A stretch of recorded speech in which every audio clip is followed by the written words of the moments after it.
Ladies and gentlemen, well, welcome to Meat People, the podcast of the Southwest Meat Association. I can't wait to have these conversations, and we're going to do everything we can to make it entertaining and valuable and a great representation of meeting the people. How do you start the Meat People podcast? Well, you just do it.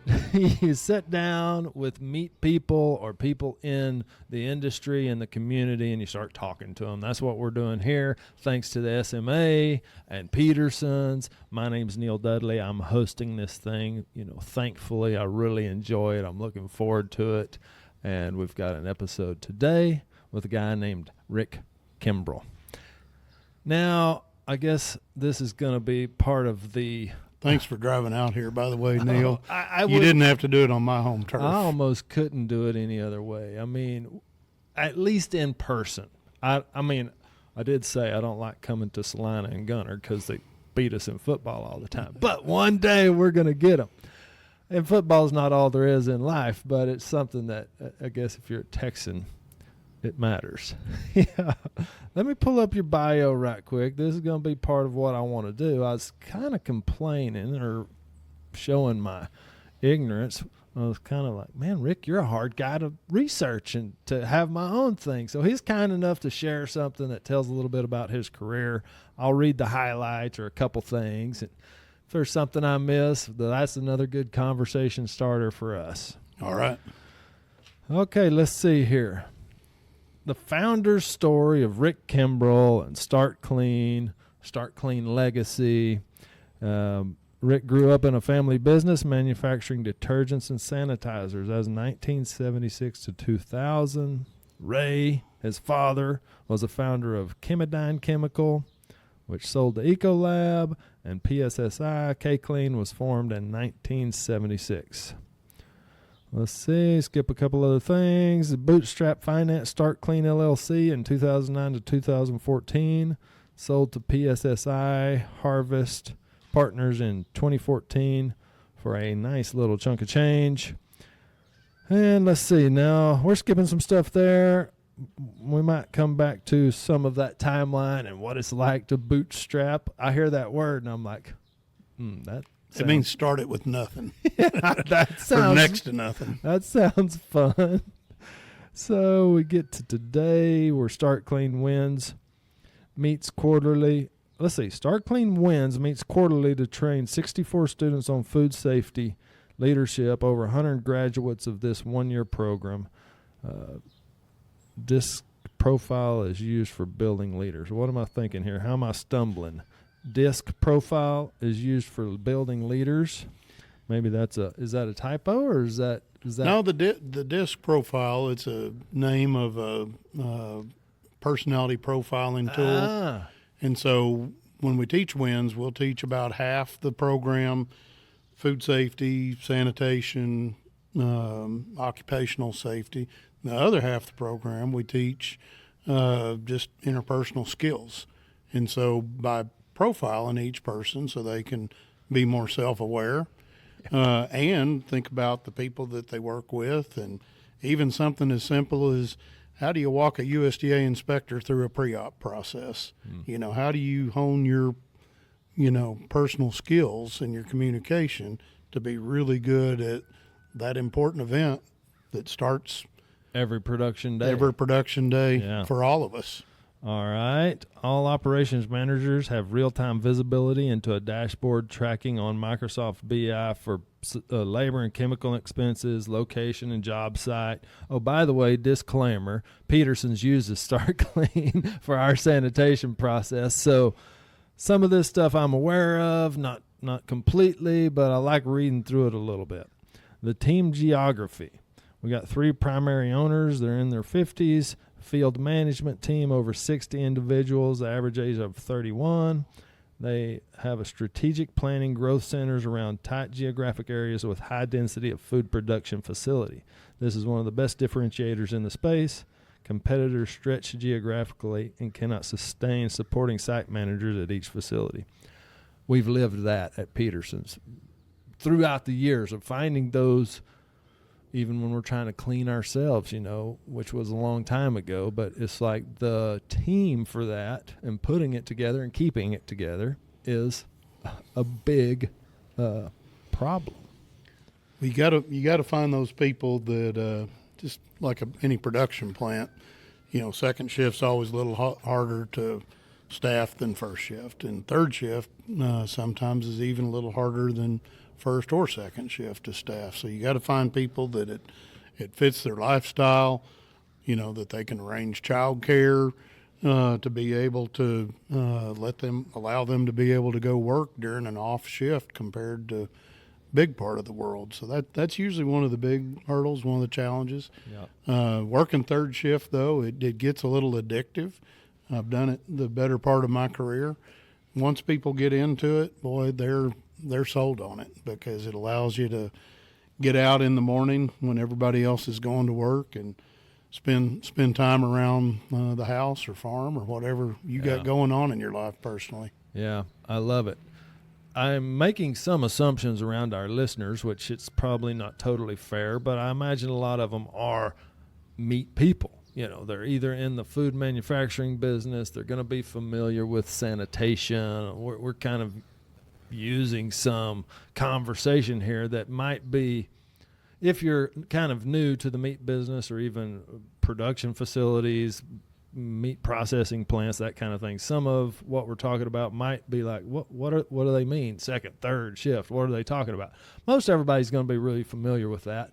So if you're not, I encourage you to reach out to the SMA or me or Peterson's or StartKleen Legacy. We'll be glad to answer those questions. Okay, so kind of to the beginning of where we've skipped by a lot of stuff. Let's start filling that in. Tell me a little bit about Ray. We mentioned him when I was talking to Joe, your dad, and how that shaped who you are or why you're in the business. To me, SMA is a family thing. I love that part of it. I love being in business with families. And so I think everybody would love to hear a little bit about that. All right. Well, Dad was a tech dairy science grad. Dairy manufacturing is what they called it back then. And he worked for the big dairies for a little while after college, Foremost and Seal Test and some of those, and then got off working for a division of Diamond Shamrock that sold chemicals to food plants, and that's where he first got introduced to meat plants. I would say the first three meat plants that he started working with in that career was Wright Brand Foods, and that was when Bill Wright and Bob Wright were his primary contacts. Yeah.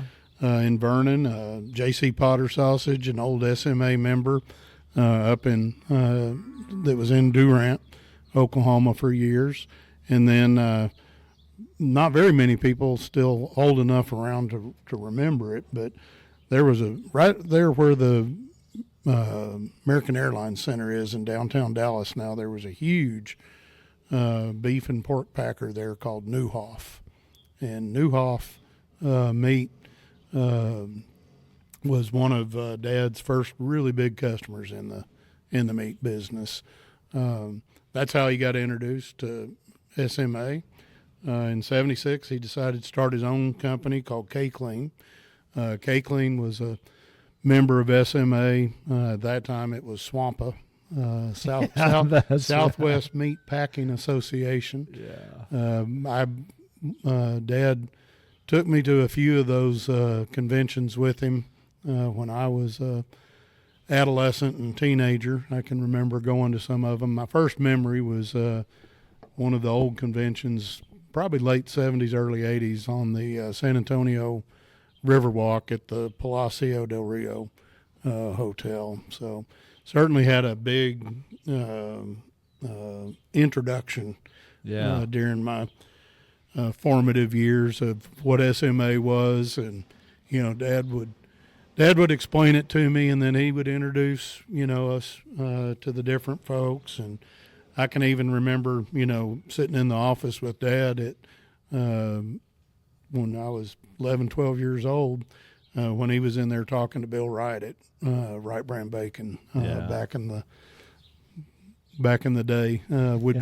We always would stop there because it was on the way to my grandparents' house. Yep. And so Dad would always mix a little business and family time together. Isn't that? I mean, I think a lot of people listening. Oh, good. That's okay. See, and that's the other good thing about the podcast. We can, like that part, Dave can just take that out. What if you need to pause or say something? So we're all good. I think a lot of people grow up in that reality, and it's kind of what I think even expanded the SMA over years, and some of the leadership definitely requested in the early years was, hey, we want this to be fun too. I mean, this is part of, we don't take vacations. We don't do that kind of stuff. You're working 24/7. Now, and that's like a plus. That's super good gravy if you get to do it on the way to the grandparents. So I could totally relate to what you're talking about with, traveling with your dad and seeing a customer on the way to where you're going. Did you always kind of want to follow in? See, now I perceive you have followed in his footsteps. Do you see it that way? Do you think of it in that kind of, from that perspective? How does that make you feel when I say something like that? No, I definitely do. We offer StartKleen offers some different food safety products today that Dad wasn't offering 30 years ago. But no, he certainly set the foundation of, being in the food safety business. We've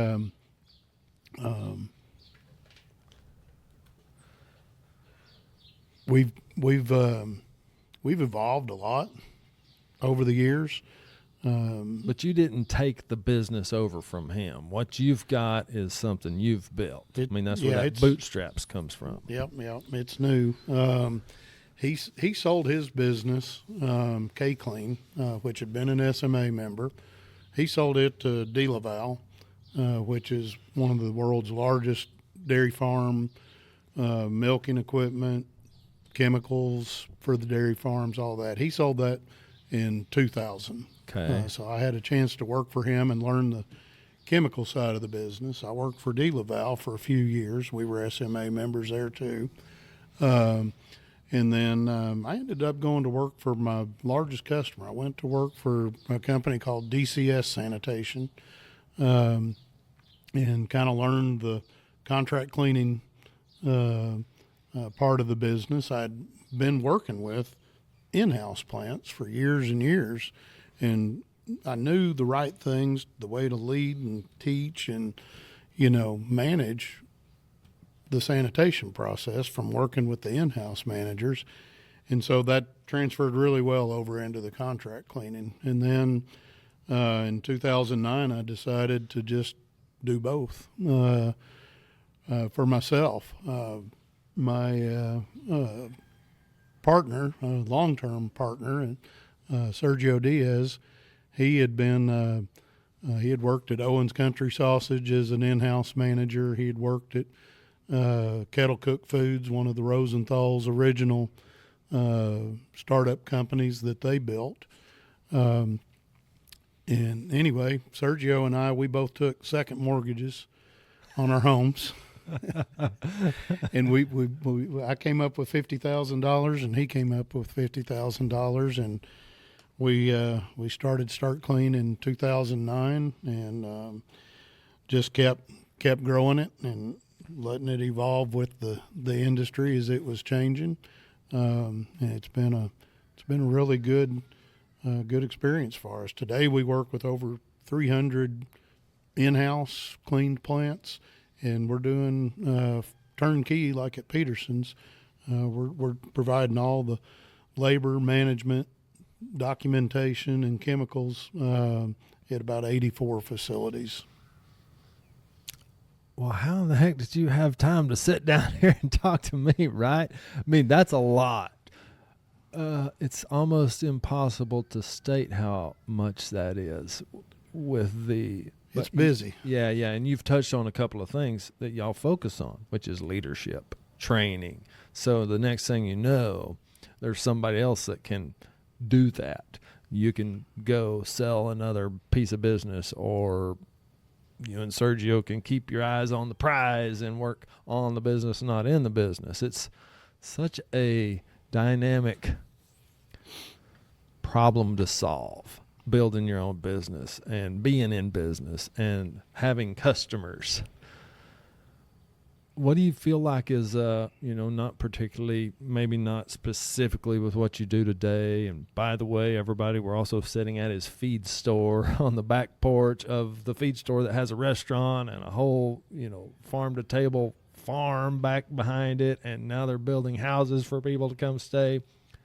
Is your mind just constantly going? Like, well, how does this kind of stuff come together?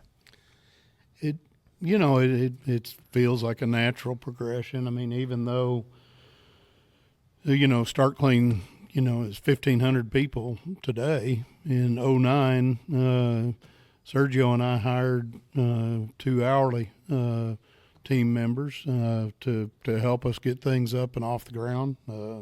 First plant we cleaned was the old Kennedy sausage plant in Weatherford. And it just evolves. It's like walking a case of stairs. You don't, jump from the bottom to the top all at once. You just gradually keep working your way up. That's a great Same analogy. thing with this business here. In 1997, so this business is 27 years old now. My oldest son Cody and I, we sold pumpkins out of the bed of our pickup on the corner down in town, and everybody told us, well, you ought to sell them right from your farm. So then we started selling them from the farm, and then it was a seasonal business for many years. And then for the last 10 years with the feed store and the hardware store and the cafe, it's been a year-round business. We have a staff and have a little bit going on, but certainly didn't try to do all that at once. Right. I think that's a great way of walking people through it. I mean, even I'll fall into the trap of like, wow, how did they just stand that up overnight? It doesn't happen like that. Well, tip of the iceberg. That's right. Everybody sees what's up there, Yeah.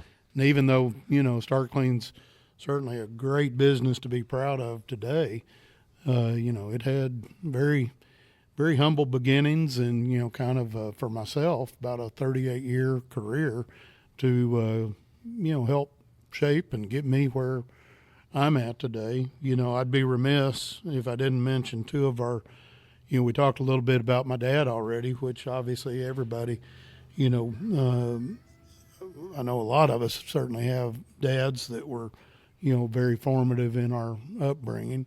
But in my career, two of our Hall of Fame members, Don Ray, who's in the SMA Hall of Fame, and Dr. Nick Nicholson, were both mentors of mine.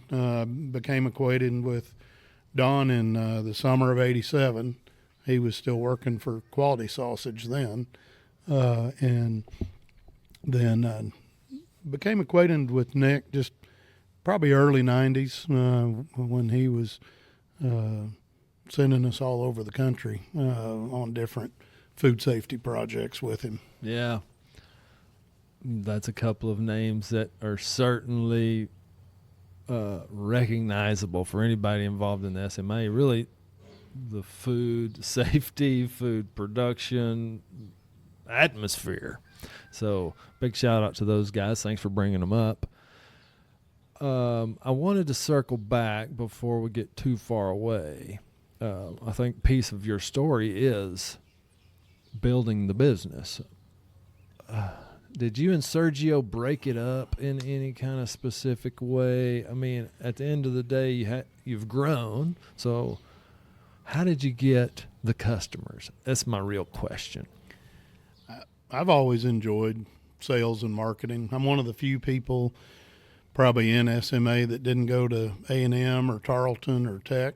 I went to Abilene Christian, have a bachelor's of business, spent a lot of time studying marketing and advertising. So, obviously have always enjoyed everything that you do and that you put out there. Grateful that you're doing this with SMA because I think it's good publicity for the association. But not having that meat science background, but more of a marketing background, I just always liked selling. I liked, being able to find good solutions that help people and, selling it to them at a fair price. Yeah. And Sergio, in the early years, he spent a ton of the time working on primarily operations. Yeah. And then another gentleman that's been with us a little over, with me, a little over 30 years in my career. I hired him straight out of Texas A&M's food science school, was Jason Holcomb. He's been on the SMA board several times throughout his career. So I would say, I handled a lot of the sales and marketing and, leadership and just doing what we said we were going to do for people. Sergio, was in the plants daily, and he's our chief people officer today. Yeah. Which just means he goes around and really nurtures people on a daily basis. He's working with me on that StartKleen Wins program. We have another really good program that improves retention called Dos Amigos. But between those two programs, he devotes 100% of his time to those nowadays. Because when you have 1,500 lives joining with you every day to accomplish, a business goal, a purpose, for everybody, you end up, there's a lot of personal care that goes into it. The attention to the people is imperative. I mean, it just is. They keep talking about AI and robots and we're all going to be replaced. Maybe it'll happen. I don't have a strong opinion one way or another, but I don't see it today. I just think we're built to interact with each other and to be a part of a community, and that's really all selling is, in my mind, is solve a problem, find a way to pay for, your time and your company's time, and then, just do the right thing. Be friends with the people. All right, so the name of the podcast is Meet People. It's kind of that cool play on words. The Meat Association, M-E-A-T, and then M-E-E-T, so you're getting to meet Rick a little bit. What makes you an M-E-A-T person? So you're part of the SMA. You serve what is slaughter facilities, processing facilities. We're pretty much involved in multi-species. I mean, from chickens to goat, lamb, pork, and beef. I mean, we're kind of involved in all of that, and then we certainly do a lot of further processed products as well. What do you think people don't understand about meat? Is there anything? You think the lion's share of humans on this earth today, or at least let's say in Texas, no, maybe we could go even smaller, in the Dallas-Fort Worth area, what do you think, how much do you think they truly understand about where meat comes from? Most don't. Yeah. Unless we hire, a young man or lady straight out of, West Texas A&M's meat science department. I mean, the education that's provided in the schools like that are associated with SMA, that certainly gets kids prepared for knowing what this industry is going to look like. But the average kid, 10 miles south of here, not so sure about, agriculture. Actually, the big high school you pass there in Salina on the way up, on career day, they usually have me come in and I do a little farm to table, talk with the kids about all the different jobs that might be, possible within the meat industry. And, a lot of the kids that grow up right here in the Salina and Gunner area, they're familiar. They may have a granddad that still runs, 8 or 10 mama cows, something like that. So they've been around it, and they can certainly look in the pastures, and they can see a few pastures that are still left next to the big subdivisions. But, how it gets from there to the sale, to the plant, to, your table, and all the steps and all the different jobs that are involved to get it there, they don't know. Yeah. So it's always fun. I think you read in the bio there, one of the things we're really proud of, and the reason that we kind of, when we reinvented ourselves and our product line a little bit in 2019 and called it StartKleen Legacy, is we looked around. Sergio and Jason are in their mid-50s. I'm 60 now.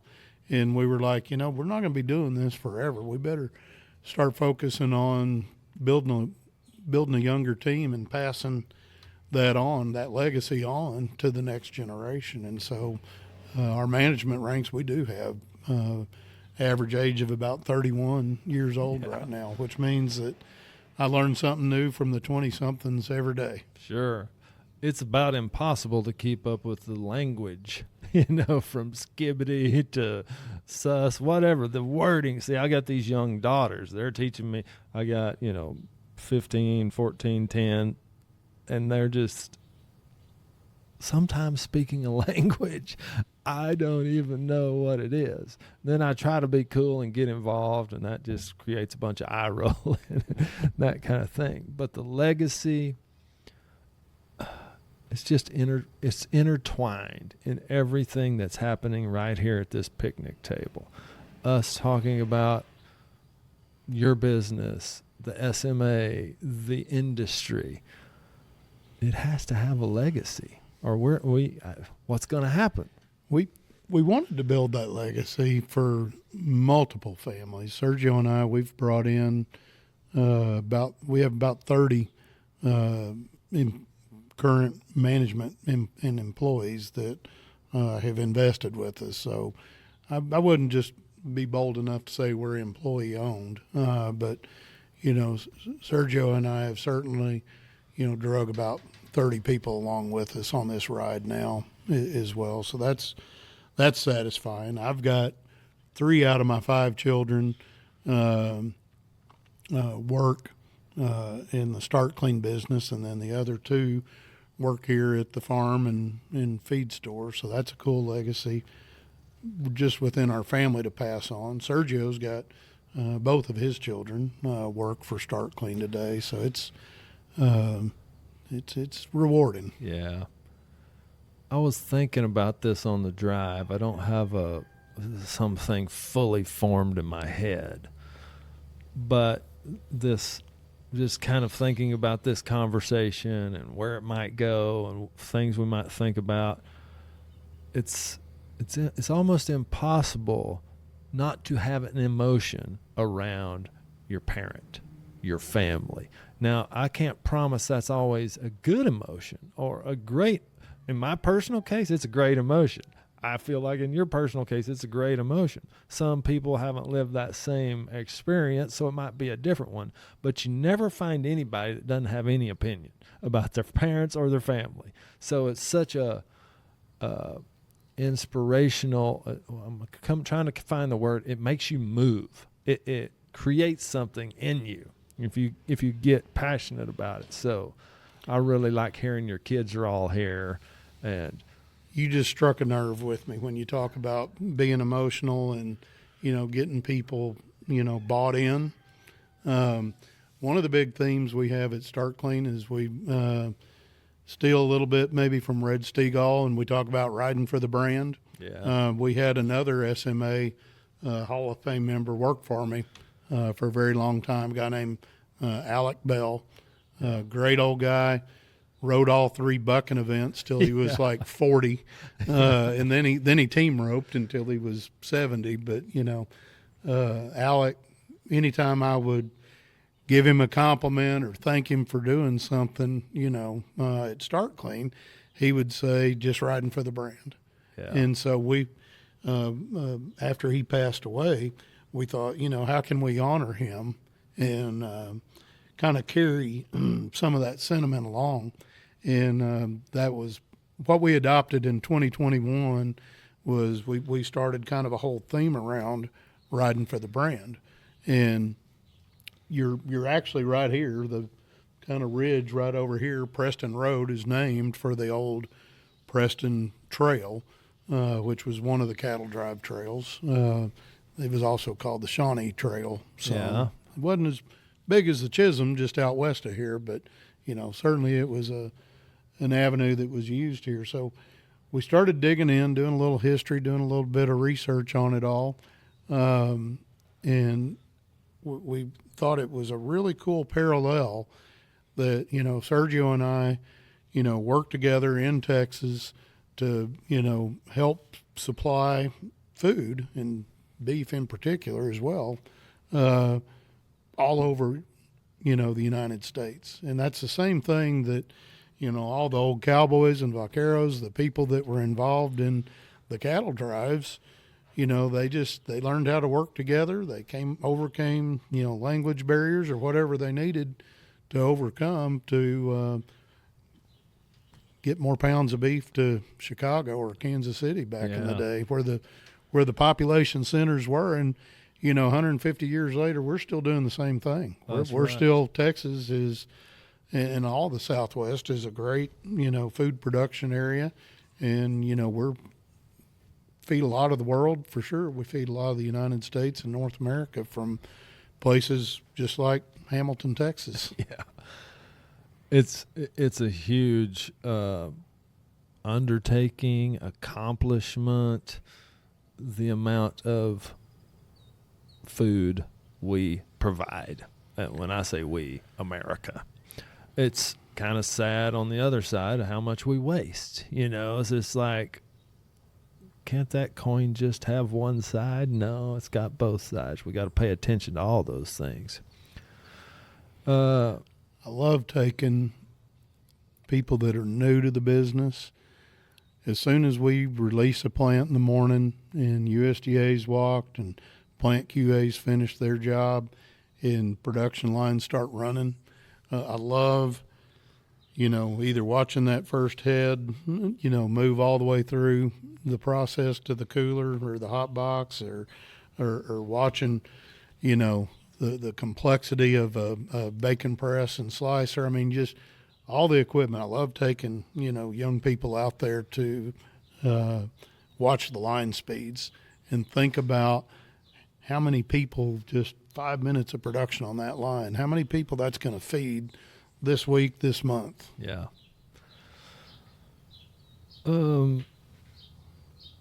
I could just talk to you forever. My mind just said, Neil, you got to kind of land this plane at some point, which is me stealing a euphemism or some piece of the conversation from the Mike Rowe podcast. If anybody watches Neil Dudley's LinkedIn, you'll know I like Mike Rowe. I like some of his concepts around work, and skilled labor and that kind of thing. I think it's all super important. So as we start to land the plane, I wonder that we are doing this to kind of promote the SMA and that kind of thing. Well, how would you encourage an associate member or even a plant to be a part of the SMA?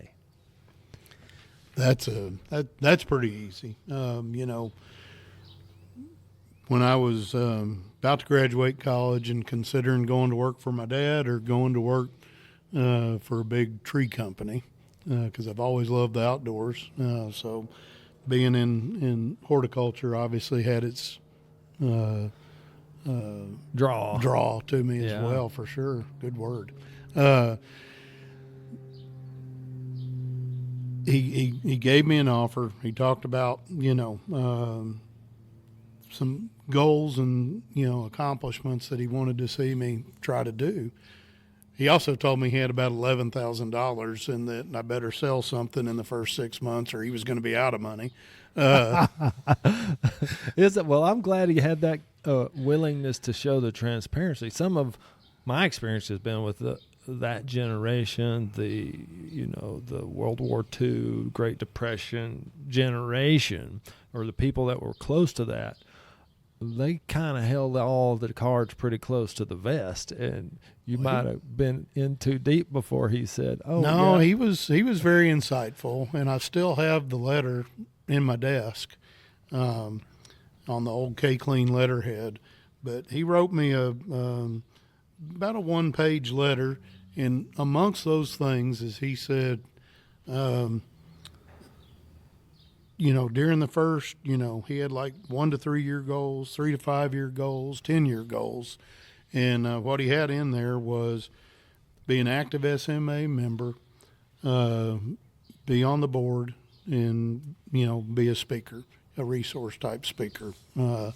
And thankfully I listened to him, accomplished all those things, still, very passionate about SMA, and I was honored to be a part of the SMA Scholarship Foundation. Still very passionate about being a part of that. I know we're working hard as an association right now to turn it up a notch and even do a little bit more to make sure that the foundation is here and giving out scholarships for well after we're here doing it. Yeah. The value is just all over what you're talking about there. It is who you might meet, what kind of opportunities you may get to be a part of your family business. I mean, I'm just thinking of me listening to this podcast someday when I'm just picturing myself as this kid that's getting out of college or going to college, and how many of them even know what they're going to do? Not many of them. I certainly didn't. And this podcasting medium comes along and it catches my eye. Oh, and I like hunting and I like processing deer, and maybe I'll listen to that. And they come across me and you talking, and it's like, oh, wow, they give scholarships, all this stuff. That's what we're looking for. I mean, we can't be in charge of that, but having these conversations, putting it in the world, gives people a chance to pick it up, because I'm certainly sitting here by pure accident. I was never going to be a bacon salesman, or my friend ended up accidentally kind of getting the job and doing really good and then needing somebody to come work for him. And I'm like, well, I don't know. Sure. Sounds good. Let's do it. And then 25 years later or something, we're still selling bacon. Yeah, that's right. We're still doing the thing. And he was very insightful. First time he said, well, your first day you need to come in and you need to know what HACCP means. I had no clue. I didn't even know where to start. I'm like, what do you mean? Where would I even start to know? He's like, well, Google it. Google was around by that time. Or maybe he said, search it. I can't remember the exact words, but basically get on the internet, look it up. So I was in the sanitation, the food safety, all of this stuff early on. That was the first things I did. So it was a great place to start. You're doing such a good job, or a worthy task in training people that work in your business that someday may go work in a different business. It's like there's so much value in knowing how to get a plant clean, keep our food safe, run the processes, and keep the records that are necessary. That's why Americans, how many times, I never go to a grocery store and worry, is this going to be safe to eat? No. But that happens in some places, some parts of the world. You don't know. And that's thanks to this industry, people like you, that just kind of keep us safe and keep us clean. What about, I can't help it, I keep asking questions. We're here. So Let's do it. What is one of the most common things? I just think I can't leave this conversation without asking about, what do you see in the community and the people that come visit this farm? What's something that you're like, man, that stands out every time?